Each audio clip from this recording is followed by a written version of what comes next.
Welcoming Alonzo to the Hall of Fame are Pat Riley and John Thompson. Ladies and gentlemen, Alonzo Mourning.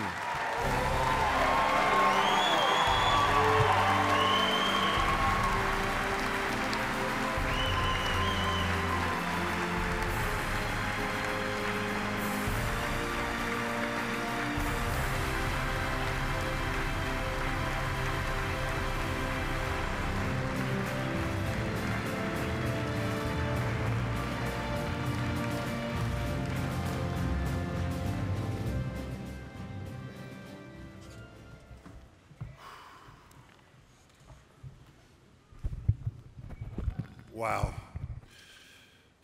You know, well, first of all, thank you for those kind words. Ahmad, thank you. You know, I was watching that video up there, you know, I tell you, it's good to be remembered for more than just dragging Jeff Van Gundy around on my leg. You know, sorry about that, Jeff. You know, those Knicks Heat games got pretty intense back in the day. So, first off, Coach Thompson, Coach Riley, thank you for presenting me. I'm gonna get to you all in a minute. You guys mean a lot to me, and I got a lot to say about that. Jerry and Jerry Colangelo, the Hall of Fame committee, Fran, John, thank you for creating this amazing atmosphere this weekend. It's been a thrill thus far, so thank you so much to the committee.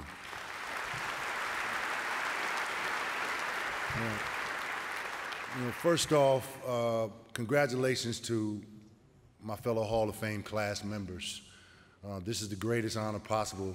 You know, to be here with each of you makes it even more special. And Commissioner Stern, you know, 22 years ago, I'll never forget walking across that stage during the NBA draft and having you warmly welcome me to the NBA. And now we're going into the hall together. So thank you, Commissioner Stern.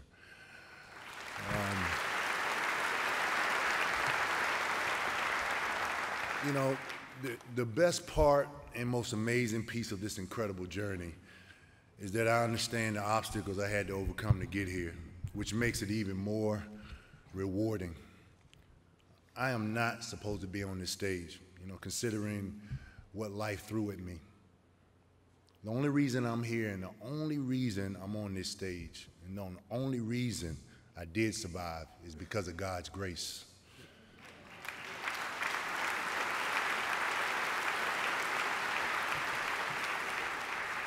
And also other people's contributions. Those individuals and influences in my life gave me the greatest gift possible. They gave me a piece of themselves. To a kid from Virginia, God.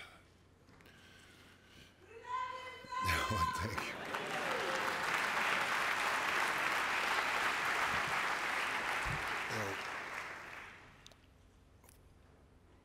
They gave a piece of themselves to a kid from Virginia who didn't understand how important selflessness truly was until it saved his life. It is my name that will be listed here in this incredible facility in Springfield, but this honor is not about me. It's not. No one wins basketball games by themselves, just as no one goes through life alone. We are all products of how other people have touched us, taught us, loved us, and pushed us. In ways great and small, we are what other people give us. I am Mrs. Fannie Threet, who I consider the ultimate Hall of Famer. She was the last safety net for generations of kids in my area, a foster mother who gave of herself to save others. Officially, she raised 49 kids in her lifetime until she passed away at the age of 98 last year. 49 kids.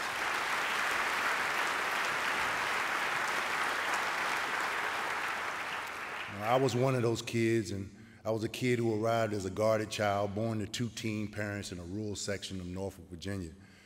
That left the burden of raising me partly by my grandparents for a small amount of time in a group home, and then later on with Mrs. Threet. With the biggest of hearts, she loved us unconditionally.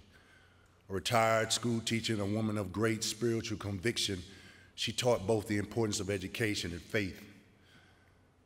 We were all from different backgrounds, but whoever came through her doors was family. She was a giving person, and that became contagious among the kids, opening up all of our hearts. That's especially true of Robert Threet, who saw me as a little brother to watch over, and I still see him as a big brother that I need today. If I am Mrs. Fannie Threet, I'm just as much as Coach Thompson. He saw this kid, this big kid with potential to do more than just play basketball. He gave a piece of himself which transformed me into someone who represented Georgetown University in proper fashion. If Mrs. Threet made me a son and a brother, Coach Thompson made me a man, and that allowed me to be a husband, a father, and a friend. When I got to Georgetown, Coach Thompson, thank you.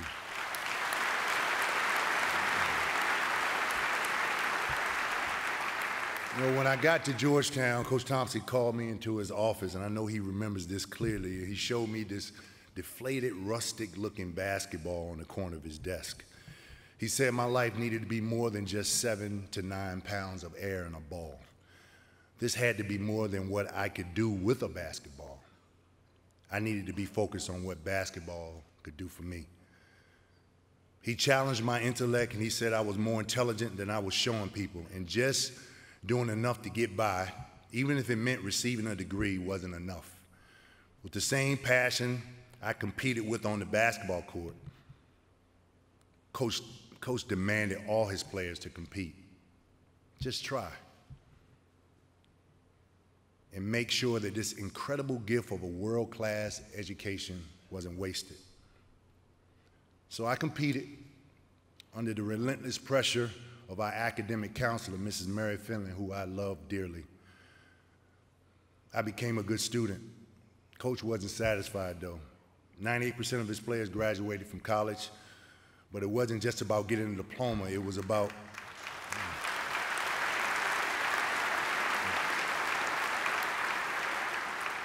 it wasn't about just getting a diploma. It was about earning an education on and off the court. So I went out and I made the dean's list, became the first in my family to earn a college degree and develop a lifelong passion for education. I want to thank Jason Cooper, a second cousin who saved my life. Back in 2000, fresh off an Olympic gold medal, after a routine physical, I was diagnosed with focal glomerulosclerosis. Now I'm gonna ask y'all to repeat that. Focal sclerosis is a rare, potentially life-threatening kidney disease that threatened my life. And when eventually doctors told me I would need a transplant, there was Jason offering one of his kidneys. Probably the most generous thing one person can do for another. Give a piece of themselves to stimulate life. I want to thank you, Jason.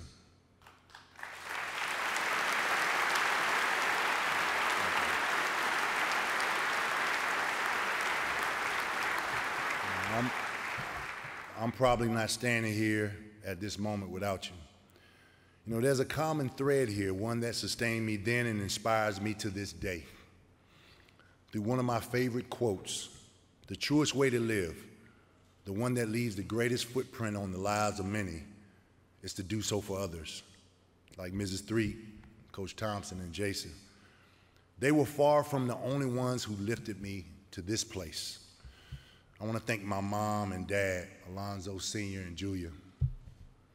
My mom and dad were very hard-working people, good people, who never stopped loving me or believing in me or being a part of my life. They also raised my younger sister, Tammy, into a beautiful, intelligent woman. The work ethic and the unconditional love they showed me is reflected throughout my life. And even though we went through some very challenging times, as many families do, I'm blessed to have a close and wonderful relationship with all of them. Thank you, Mom and Dad. I love you.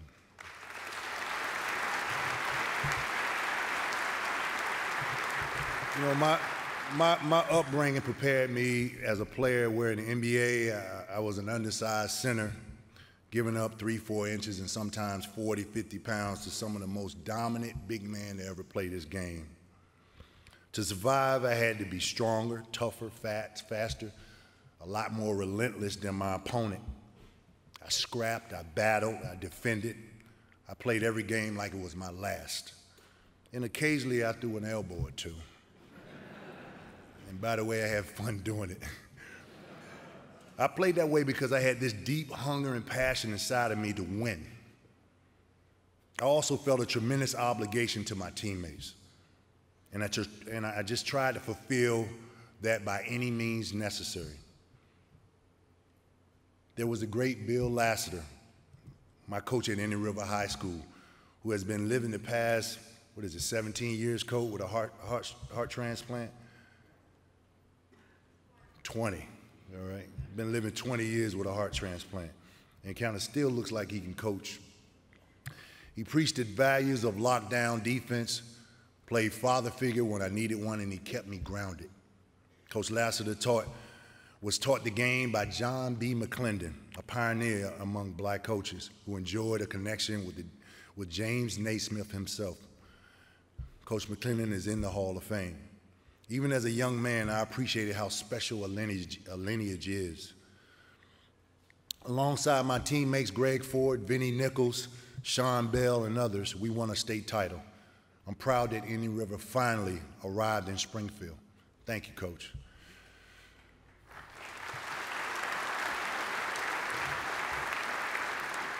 You know, from there, it wasn't just Coach Thompson raising the bar daily, demanding better of me. I owe playing and studying hard to all my Georgetown teammates, such as Dikembe Mutombo, who truly is a brother, who survived it with me. And the Hoyas that came before me, such as Patrick Ewing, a lifelong mentor and friend. I want to thank Lori Michaels, who was our team trainer, and the rest of the Georgetown family, many of which are here, who helped make what I consider 4 of the best years of my life so successful. You know, in the NBA and the USA Basketball, I was taught by a host of extraordinary coaches and executives, mentored by some of the greatest players ever, and I befriended countless others. I want to especially thank Mickey Arison and the Arison family.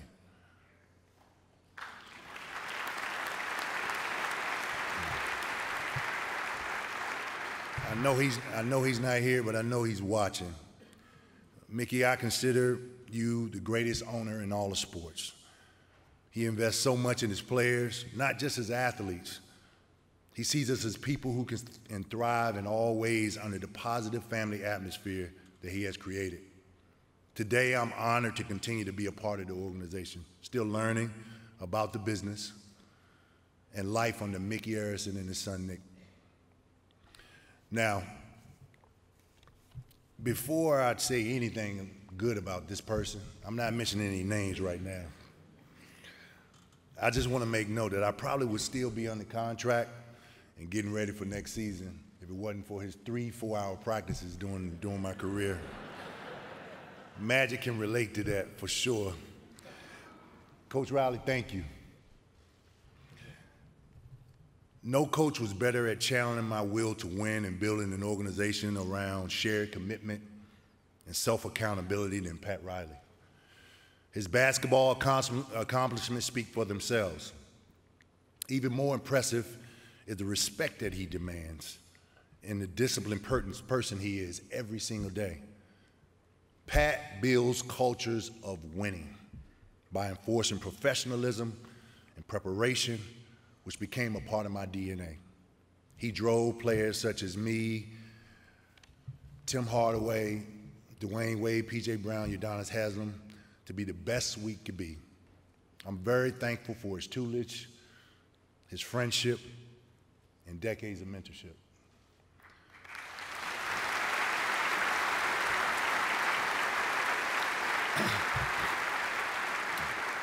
I want to thank my teammates who went to war with me, several who are here today, some of which who, had to put up with me over the years, but those special times we shared, I will never forget. I want to thank the fans of Miami, the true Heat Nation, who didn't just cheer and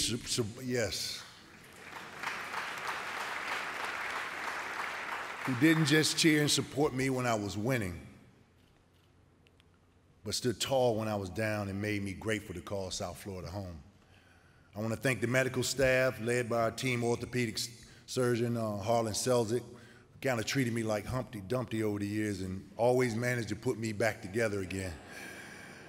All of our coaching staff led by Coach Spolster, Ron Rothstein, Bob McAdoo, our training staff who also had to put up with me over the years. Ron Culp, Jay Sable, Ray Jaffett, Vinny Aquilino, and our strength coach, Bill Ferran. I want to thank all of you guys. I also want to thank our PR department, Tim Donovan, Rob Wilson, Michael Lasack, Andy Ellisberg, our GM, Yvette Morrell, Steve Stowe, Adam Simon, and the rest of the basketball ops staff, and the entire Heat organization. Thank you. Basketball was my life, and it started in large part to Boo Williams coaching me during the summers filled with five-star camps and national AAU tournaments. It gave me the exposure and the confidence that I could play with anyone. Boo also helped with something else.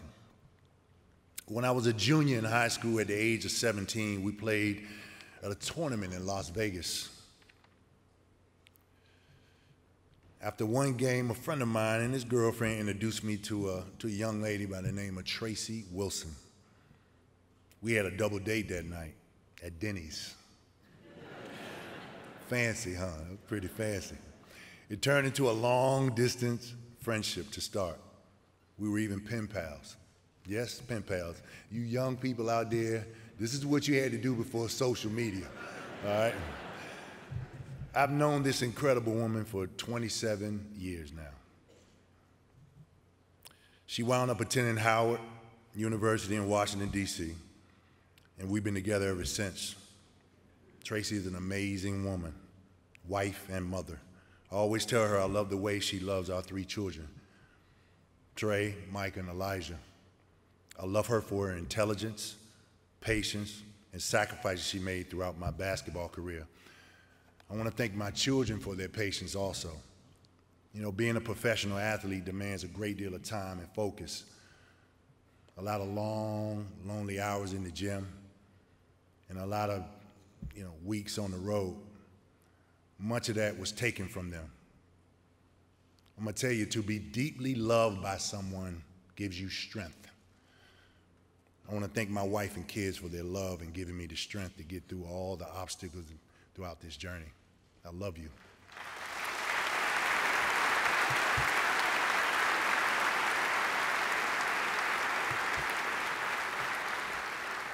Through my experiences, I knew how to face things head on. I understood the importance of a game plan. I was accustomed to discipline, so when I was diagnosed with kidney disease, not only did I know what I had to do, I was ready to take on this disease and beat it. I was also surrounded with great resources and friends who never wavered in their efforts. I want to thank Sherry Rochester, who has not only been our personal assistant, but his family, and has kept our lives together for the past 15 years. I want to thank Alan First, who has been with me for 22 years now, who's been a friend and an honest business manager and counselor. David Holcomb and his family, who I've known since I was 16. I want to thank him for his friendship and support. Pastor Willie Alfonso, who is here, and he is the chaplain for the Yankees, also for the Nets. And I tell you, him visiting me in the hospital, his enduring faith and his friendship and kind of helped me spiritually. Shelly Martin, godmother to my children, I want to thank her for her love and her friendship. I have been blessed to know my mother-in-law, Hannah Jean Wilson. She embraced me as a son. As a single mother overcoming racial prejudice, she raised a wonderful family while maintaining her indomitable spirit of life. I want to thank all my closest friends in the audience who made the trip up here to celebrate this special moment with me. Thank you for your love and support. My agent, Jeff Wexler, who is not only a friend, he is someone that I look to as a brother and a confidant. He worked to get me with the best doctors, most notably Dr. Gerald Appel of New York Presbyterian Hospital, who his team of physicians and nurses gave me a new kidney and a new chance at life.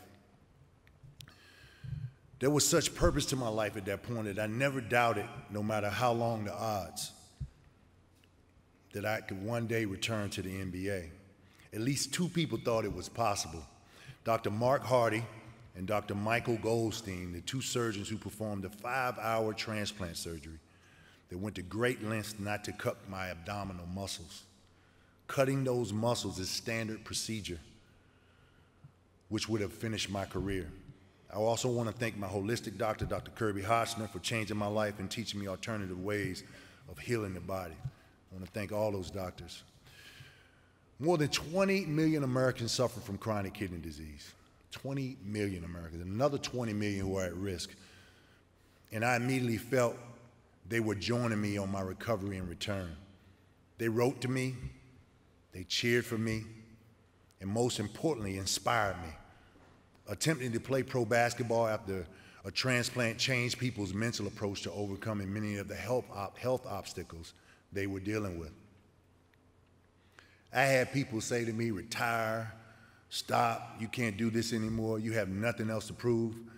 And I just thought, this is much bigger than me. I had a goal set for myself to go out and win on a world championship. And I was not gonna let kidney disease in that dream.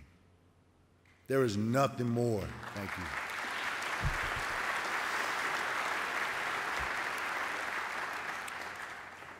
There's nothing more motivating than meeting all the little kids courageously and relentlessly suffering through these diseases. Many of them that I have a connection with, drawing strength from them. I played the game for them. Eventually, baby steps of recovery turned into June 20th, 2006. With Jason's kidney in me, I became at last an NBA champion with the Miami Heat. It felt like the pinnacle until tonight. That doesn't mean this is the end. God blesses us not for our own good, but to give us the tools to help others. Basketball has allowed me to create the Mourning Family Foundation, where we've done extensive work on behalf of disadvantaged children through education and mentorship, as well as support for children suffering from chronic kidney disease. My wife and I get a lot of credit for the work that we do, but none of that is accomplished without the help of so many people, such as Tony Hobson and Carla Penn from the SCI organization in Portland, Oregon. Andre Napier, my good friend who helped to start the foundation back in 1997.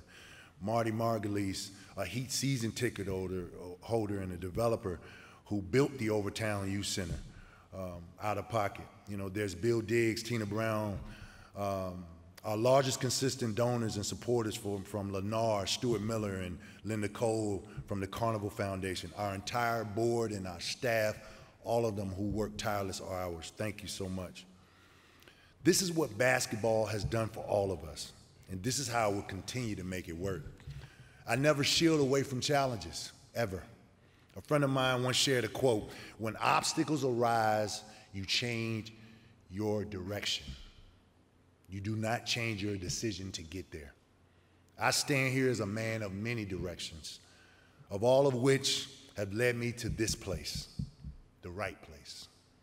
I am humbled, thankful, and still uncertain how it all came together, but I believe everybody has a story. We've created those stories in our lives through relationships that we establish.